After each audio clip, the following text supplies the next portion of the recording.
সুজিতের উপর আক্রমণের যে বিরুদ্ধে যে মামলা করা হয়েছিল, এখন পর্যন্ত কতজনকে আসামিকে গ্রেপ্তার করা হয়েছে এবং তাদেরকে কবে কোর্টে তোলা হবে এবং রিমাইন্ডার আবেদন চাওয়া হবে কি? আমরা রিটেন কমপ্লেন পাওয়া মাত্র আমরা গতকালকে একটি মামলা নিয়েছি এবং মামলা নিয়ে তদন্তের সাপেক্ষে 6 জনের নাম উঠে এসেছে। আমরা 6 জনকে অ্যারেস্ট করেছি এবং আজকে মহামান্য আদালতে আমরা ওদের ফরওয়ার্ড করছি 5 দিনের পুলিশ রিমান্ড চেয়ে। ওদের সাথে আরও কারা জড়িত আছে এখন পর্যন্ত কি জানা গিয়েছে?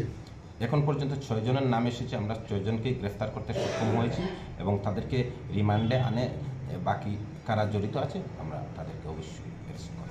বর্তমানে সুজিত কীরকম আছে সেই বিষয়ে আপনারা গিয়েছেন এবং দেখেছেন? আমরা গিয়েছি, হসপিটালে অ্যাডমিট আছে, আমাদের আইও গিয়েছে এবং আমরা গিয়েছি এবং ওনার সাথে কথা বলে ওনার স্টেটমেন্টও আমরা নিয়েছি।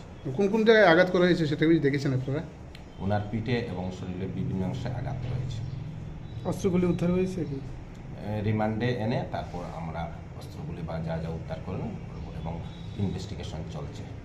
যাদেরকে ধরা হয়েছে তারা কি আগরতলার? সব আগরতলার বাসিন্দা।